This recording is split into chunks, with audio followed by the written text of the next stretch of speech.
Toll gate निकटस्थ गाँ पड़ा ठारे प्रभु श्रीरामंकर नूतन मंदिर प्रतिष्ठा उत्सव आडंबर पालित हो जाइछि।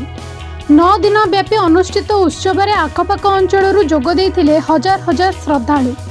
प्रथम दिवस में अंकुरारोपण कार्यक्रम होता बेले द्वितीय दिवस में कलश यात्रा अनुष्ठित होता। भार्गवी नदीर शोभायात्रा श्रद्धालु जल कलश आनी यज्ञ मंडप स्थापन करथिले। प्रत्येक दिन गोपूजा सालापूजा सांस्कृतिक कार्यक्रम सहित शेष दिन में विग्रह मानक प्राण प्रतिष्ठा सिंहासन विजे और पुण्याहुति कार्यक्रम संपन्न होइतिला। कर्ता भावे किशोर छोटराय और तांको धर्मपत्नी दायित्व तुलाइथिले। ओडिशा ब्राह्मण समाजर उपसभापति पंडित भक्तचरण दास और सहयोगी पंडित माने यज्ञ कार्य और प्रतिष्ठा कार्य निर्वाह करथिले।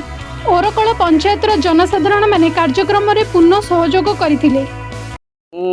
पंगुं लंघयते गिरि यत् कृपा त्वामहं वन्दे परमानंद माधवं। श्रीराम भगवान प्रभु निजे विराजमान करिसेंती मंदिर प्रतिष्ठित कराइले। तार 2 दिन 5 दिन पूर्व समस्त राम भक्त माने उपस्थित होइछंती। यार गोटे सठिक जदि आमे आध्यात्मिक भाव में चिंता करिबा एवं सठिक भाव जदि आम निर्णय करवा केवल भारत वर्ष जो महायुद्ध जो महासमर तृतीय विश्वयुद्ध बोली बर्तमान आकलन करा जाउछि, समस्ते भयभीत अवस्था रे अछंती। सेथुरु रक्षा पाइबा पे प्रभु रामंक निकट रे रामदूत हनुमान निकट रे आमे चिर भक्ति करिवु एवं प्रभु को निमंत्रण करूछु। प्रभु को मध्य आराधना अनुभूति प्रार्थना करिछु। प्रभु को बारंबार निवेदन करिछु किपरि ए भारत वर्ष रे जो भारत पाकिस्तान युद्ध हवा को अच्छी बा हेबार अच्छी तेणु से जहाँ भी हम भारत पक्ष जेहेतु देवादेवी माने प्रतिष्ठित होइछंती हिंदू धर्म राष्ट्र तेणु सबु देवादेवी एठी उपस्थित अच्छे से निश्चिंत भारत को रक्षा करेंगे। ये युद्ध एक 18 दिन महाभारत जो चली 17 दिन ओलिए से ओलिए जो बाकी थी से ओलिए बाकीटा बर्तमान चली से किछि दिन पर मीमांसा हो। प्रभु जेपर्यंत अयोध्या प्रभु रामचंद्र दंडायमान होइछंती ए युद्ध एक स्मरणिका ही रही जीवो। किंतु यह एक इतिहास लिपिबद्ध होइक रहिबो जे जेबे जेबे युद्ध आरंभ होला सेबे सेबे मंदिर मान प्रतिष्ठा ही चलला। एटा गोटे महान कथा। प्रभु सीताराम का आशीर्वाद रु प्रभु सियाड़े युद्ध करिवे कोन याडे मेन जगाटा को एठी आगरे अछंती आपनकर इंडियन नेवी रो गोटे आगर गोटे अछि ऑफिस अछि।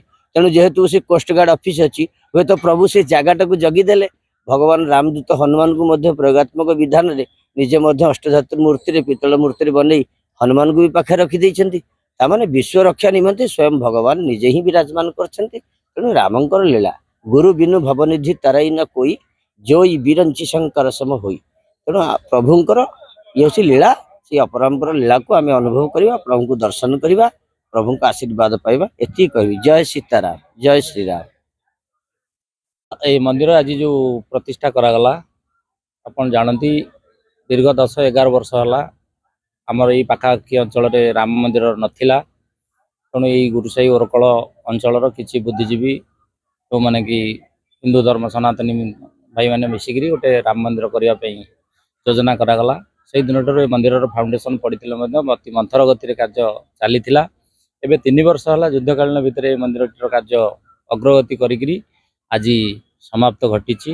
प्रभु श्रीराम आज तांकर आसन रे विराजमान कर सारी।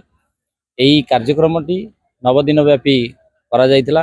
पवित्र अक्षय तृतीया दिन यार अंकुरारोपण कार्यक्रम करा जायतिला एवं वैशाख मासर शुभ तिथि हिसाब रे एकादशी तिथि रे आज प्रभु रामचंद्र तांकर आसन ग्रहण कले। यही अंचल रे एक आध्यात्मिक परिवेश लगी रही 9 दिन व्यापी। अंचल समस्त बुद्धिजीवी समस्त राम प्रेमी भक्तबंधु साहाय्य सहयोग हाथ बढ़ाई समस्त सहयोग आज एत बड़ कार्यक्रम सुरखुर हो पारि। प्रभु श्री रामचंद्र आसन रे विराज। ब्यूरो रिपोर्ट ONA खबर।